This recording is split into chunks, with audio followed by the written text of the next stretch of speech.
রাধে রাধে। আমার প্রিয় পরিবার, প্রিয় দর্শক, আশা করি তোমরা সবাই ভালো আছো।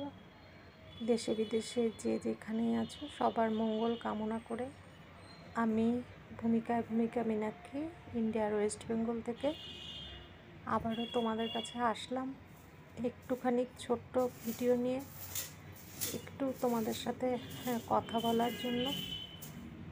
তো কালকে অনেক রাতে শুয়েছি, আর উঠেওছি অনেক দেরি করে, অনেক বেলা উঠতেই পারছি না। আমার ঘরে এখন একটা মানুষের খুব দরকার থাকা। তো যাই হোক, মাকে তো খেতে দিতে হবে।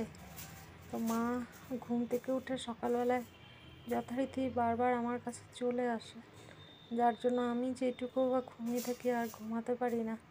এসে ডাকাডাকি করেন, বুঝতে পারে না তো যে আমার শরীরটা এত খারাপ হয়েছে।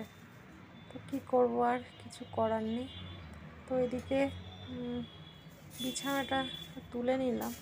গতকাল আমার বিছানাও তোলা হয়নি, বিছানা তুলে নিয়েছি। আর এখন ভয়েস দিচ্ছি, এখন তো সন্ধ্যা হয়ে গেছে। দেখি আজকে এক্সপোর্ট করে যদি আপলোড করে দিতে পারি তাহলে আপলোড করে দেব। দুদিন ধরে আমি ঘর মুছতে পারছি না বন্ধুরা। ঘর খালি ঝাড় দিয়ে রাখছি, ঘর আর মোছা হচ্ছে না। চোখের সাথে সাথে শারীরিক মানসিক সবটাই আমি একটু ডিপ্রেসড এখন। তো যাই হোক, তো আমি এখন কমেন্টের উত্তরও দিতে পারছি না, খারাপ লাগছে, কারণ কোনো সময় তো আমার এরকম হয় না। তো এদিকে এই যে ঘরটাও ঝাড়ু দিয়ে নিচ্ছি, মানে যতটুকু পারছিলাম ভিডিও করছিলাম, কিন্তু আরও একটু করতে পারতাম হয়তো ভিডিও, কিন্তু না, সেই এনার্জিটা পাইনি। এই যে ক্যামেরাটা লাগিয়ে কাজ করব সেটা পারিনি। তো যাই হোক, এদিকে ঘরটা ঝাড়ু দিয়ে নিচ্ছিলাম, তারপরে আর ভিডিও করা হয়নি। তারপরে কিছু কথা এই সন্ধ্যাবেলায় শুয়ে তোমাদের সাথে এখন বললাম। তো তোমরা সবাই ভালো থেকো। রাধে রাধে। এখন আমি তোমাদের সাথে এই যে এখন ভিডিওটা এক্সপোর্টে বসিয়ে দিয়ে আমি রান্নাঘরে যাব, ঠিক আছে? তারপরে কখন পাবলিশ করব সেটা এখনও বলতে পারছি না।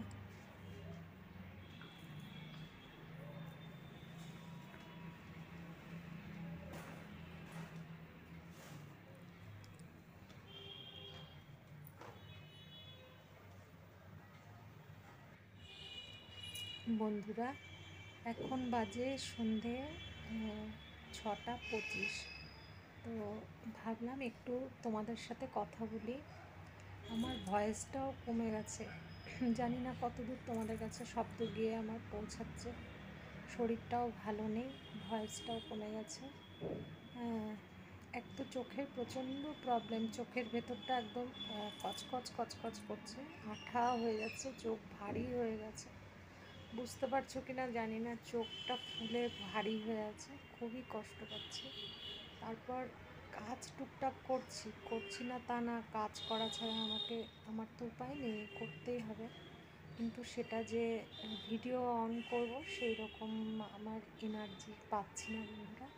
কিন্তু একদম যদি তোমাদের সামনে না আসি সেটাও যেন কেমন লাগে, জানি না এই ভয়েসটা কতদূর পৌঁছবে। যাই হোক, সেই জন্যই তোমাদের সামনে একটু অন হলাম। আর অল্প একটু ভিডিও আজকে করা শুরু করেছিলাম, সেটা তোমাদের সাথে শেয়ার করব। আর কিন্তু দেখলাম যে সেরকমভাবে যে ভিডিও রেখে করা বা কোনো কিছু, সেটা আমি করতে উৎসাহ পাচ্ছি না, একদম উৎসাহ পাচ্ছি না। তো আমি যেহেতু এখন অনলাইন বেশি হচ্ছি না, তাই কমেন্টেরও উত্তর দিতে পারছি না। কিছু মনে করো না, তোমরা একটু আমার পাশে থেকো। আমি এরকমই হয়তো অল্প করে তোমাদের সাথে কথা বলবো, কাজ করব। এখন আমি যে রাত্রে খাওয়ার জন্য বেগুন পোড়া দিয়ে এসেছি, বেগুন পোড়াটা হয়ে গেছে, এখন গিয়ে আমি ভাত বসাবো। তো সেগুলো কাজ অন্যদিন আমি যেমন শেয়ার করি, এখন আর ওই ক্যামেরা লাগিয়ে আর না শেয়ার করার মতো আমার কাছে আর ক্ষমতা নেই, ঠিক আছে। শরীর মন সব দিক থেকে আমি একদম খুব ভেঙে পড়েছি। তো যাই হোক, বেগুন পোড়া করেছি, আর এখন গিয়ে ভাতটা বসাবো। ভাতটা হয়ে গেলে বেগুন পোড়াটা একটুখানি সরি, একটু অল্প সামান্য সরষের তেল আর একটা কাঁচা লঙ্কা আর একটু কাঁচা পেঁয়াজ দিয়ে মাখবো, ব্যাস। হ্যাঁ, খেতেও ইচ্ছা করছে না, খেতে পারছি না ঠিক মতো। শরীরের সাথে সাথে না মানে ক্যামেরাটা কোথায় অ্যাঙ্গেল করলে আমার চোখে আরাম লাগবে সেটাই বুঝতে পারছি না, চোখের এত অসুবিধা হচ্ছে। তো মানে সবসময় গা গোলাচ্ছে, চোখে মাথায় খুব ব্যথা, তো সেই জন্য খুব অসুবিধা হচ্ছে। তো যাই হোক বন্ধুরা, আর হ্যাঁ, নিজের এত কথা না বলাই ভালো। তোমরা সবাই ভালো থেকো, আমার পাশে থেকো, আমাকে একটু সাপোর্ট করো, হ্যাঁ সাবস্ক্রাইব করো। আবার তোমাদের ভালোবাসায় হয়তো আমি ঠিকমতো কাজকর্ম তোমাদের সাথে নিশ্চয়ই শেয়ার করতে পারবো, এই আশা রাখছি। সবাই ভালো থেকো।